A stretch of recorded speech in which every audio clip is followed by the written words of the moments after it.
태풍 흰남노가 지나간 자리는 적잖은 피해를 남겼습니다. 추석을 앞두고 완벽한 복구와 피해 수습이라는 과제가 남아있는데요.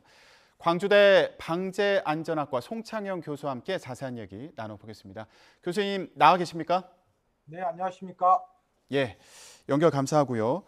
자, 네. 일단 재난재해 이후에 늘 하는 얘기인데 충분히 예측하고 대비할 수 있었는데 피해가 컸던 부분이 있다면 어떤 부분을 얘기할 수 있을까요? 이번에 그 역대급 태풍에 견주어 봤을 때 무난히 지나갔다고 할 수도 있지만, 예, 포항 등에 적잖은 상처를 줬기 때문에 좀 상당히 그게 컸고요. 그 언론과 각 지자체에서 태풍 그 흰남노는 과거 한반도에 가장 큰 피해를 줬던 매미나 사라보다 더 강한 상태로 상륙할 거라고 예측을 했기 때문에 예, 또 언론에서 연일 또 보도도 했지 않습니까? 예. 그래서 각 지자체나 정부에서 잘 준비를 해서 굉장히 좋았고 또 사실 경남 해안으로 상륙 당시에 예상보다 낮은 등급으로 상륙했기 때문에 피해가 좀 적은 것은 사실입니다. 음. 하지만 다소 이겼지만 실점을 하지 않아도 될 점수를 준 축구 시합을 본 것처럼 포항 쪽에 많은 피해를 준 것이 사실이죠. 아, 그렇습니다. 대비가 좀 더 있었으면 좋았겠다 이런 부분도 있을 텐데 하나씩 얘기를 해보도록 하겠습니다. 네. 일단 말씀하신 것처럼 포항 지역에 피해가 컸는데 네. 아파트 지하 주차장에 물이 차면서 주민들이 숨지는 사고도 있었거든요. 예, 네. 그런데 이게 지난 폭우 때도 그 지하 주차장에 물이 차면서 피해를 입은 경우가 있어서 이 지하 주차장 침수가 반복되는 원인은 뭐라고 보시나요? 글쎄 이제 이게 우리나라의 가장 큰 문제가 첫 번째는 기후 변화에 대응하지 못하는 법이라든가 이런 행정 체계가 따라가지 못하고 있다. 이미 지금 하수관 자체는 30년 빈도로 설계가 되어 있지만 실제 성능은 10년 빈도밖에 안 되고 있거든요. 노후화라든가 도시화 때문에.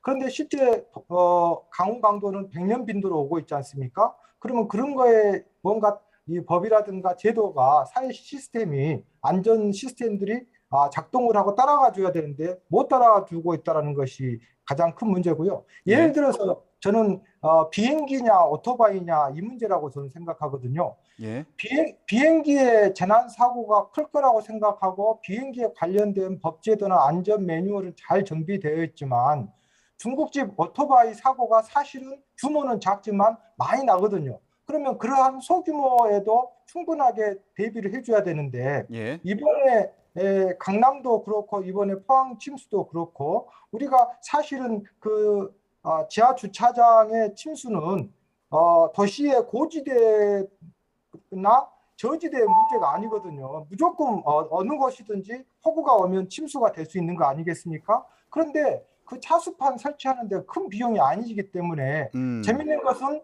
50층 이상인 우리가 초고층 및 지하 연계 건물에 관한 특별법에 의해서 굉장히 큰 건물들은 그런 침수나 화재나 피난에 대응하기 위해서 사전 재난 심의를 해가지고 완벽하게 갖추는 거에 비하면 소규모 건물은 침수가 안 되는 건 아니지 않습니까? 그럼에도 불구하고 그런 법에 사각지대가 있다는 거 우리가 어, 한번 고민해 볼 필요가 있을 것 같습니다. 예.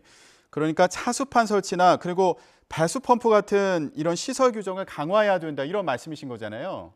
당연하죠. 그러니까 옛날에는 이런 일이 없었잖아요. 그러면 지금 음, 현재는 이러한 그 불확실성에 기인한 대형 재난들이 더 많은 큰 빈도로 더 자주 발생하고 있기 때문에 우리 사회 안전 시스템이 빨리 따라가 줘야 되는 거고 이번에 차수판 같은 경우는 그 비용이 많이 들지 않지 않습니까? 이런 부분에 대해서 우리가 한번 좀 고민해 봐야 될 것 같습니다. 예. 자, 그러면요. 이게 지하 주차장 침수 피해가 잇따르고 있으니까요. 만약에 네.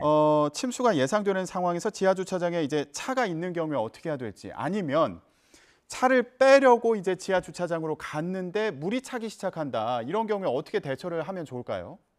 글쎄, 이제 이거는 유리잔이 깨지고 나서 수습을 하는 것보다 깨지기 전에 깨지지 않도록 하는 것이 중요한 음, 거죠. 예, 지하 주차장의 경우 한 번 침수가 되면 굉장히 대피하기가 어렵습니다. 어, 왜냐하면 지하 침수 시에 유속이 굉장히 이제 빨라지지 않습니까? 예, 그리고 지하 주차장이 왜냐하면 물은 항상 높은 곳에서 낮은 곳으로 흐르니까 그리고 만약에 여러 차가 이제 빠져나오려고 하다 보면 아무래도 그 안에서 정체가 일어날 거고, 또 제일 큰 문제는 자동차 타이어의 3분의 2 이상이 잠기기 시작하면 여러 가지 오작동으로 인해서 시동이 꺼질 수도 있거든요. 그러면 굉장히 엄중한 상황이 되기 때문에 예.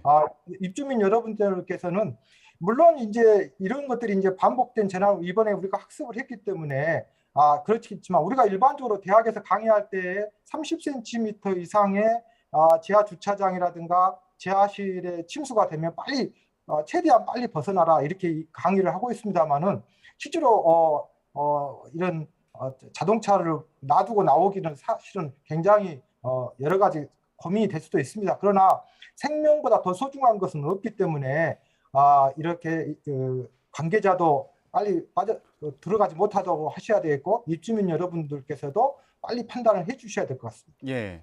자, 이번에 2명의 주민이 생還했는데 이분들 같은 경우에 천장에 설치된 배관을 잡고 버텼다고 하더라고요. 이 얘기는 어떻게 들으셨어요? 그러니까 이게 이제 지금 재난 시에 이러한 것들이 정말 우리가 어떤 재난 영화에서나 볼 법한 일들이 자꾸 발생하고 있거든요. 그렇기 예. 때문에 국민 여러분께서는 항상 이게 재난이 생기면 국가 공권력에 의해서 생존된 사람은 단 1.7%라는 통계가 있어요.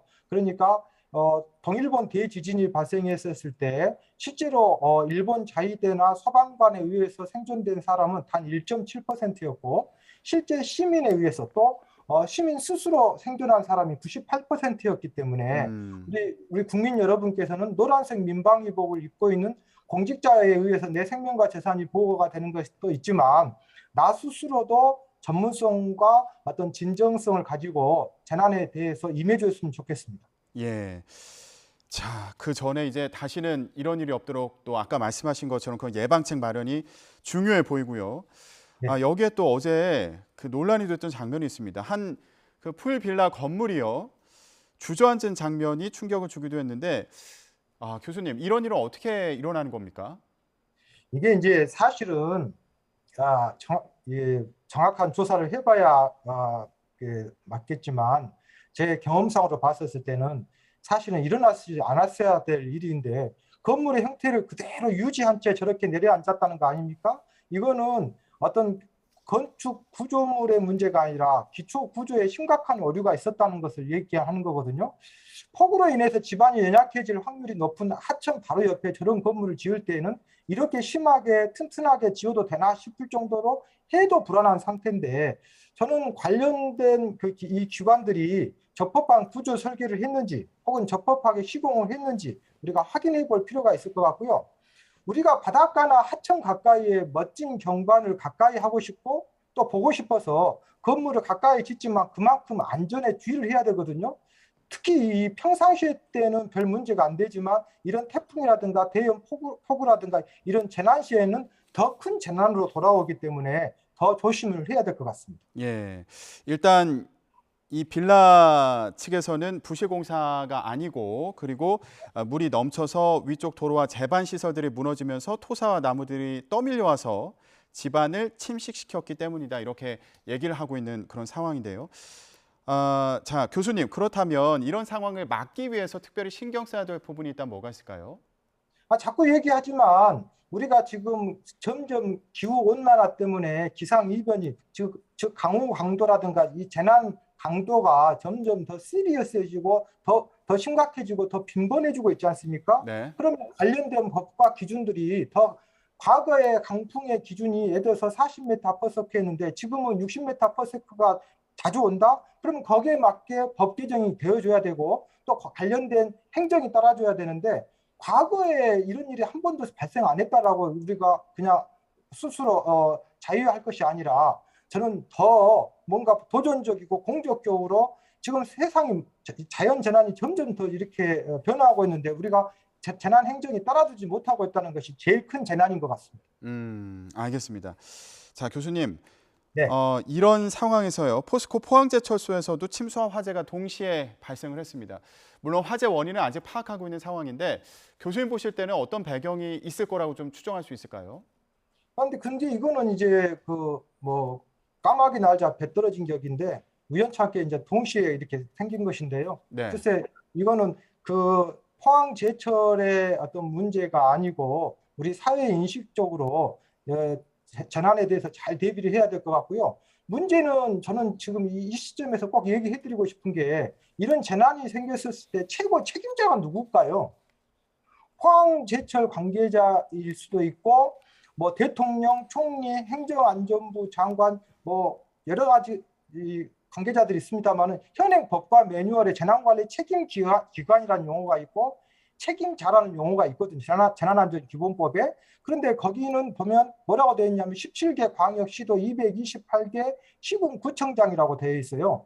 1592년도에 임진왜란이 일어났을 때 당시 왕인 선조가 대응한 것이 아니라 적의 전술과 울돌목 특징을 잘 알고 있는 현장 지휘관인 이순신 장군에 의해서 대응된 거지 않습니까?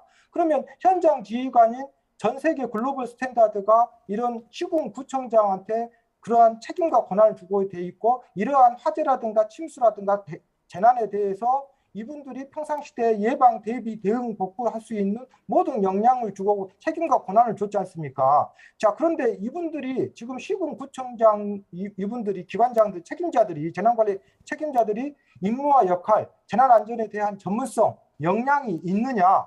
저는 좀 물어보고 싶습니다. 참고로 예.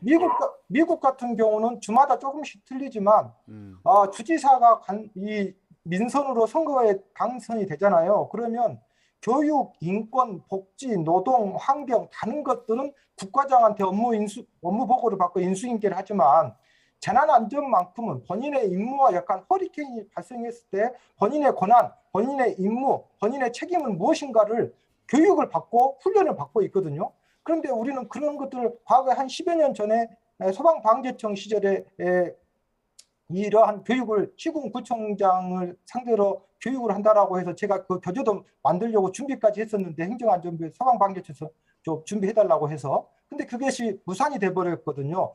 한마디로 바쁘다는 거라고 저는 알고 있는데 참고로 2014년도에 프랑스의 마라티에 시장이라고 하는 분이 있는데 이분은 태풍에 제대로 대응 못해가지고 4년 징역형도 받은 적이 있거든요.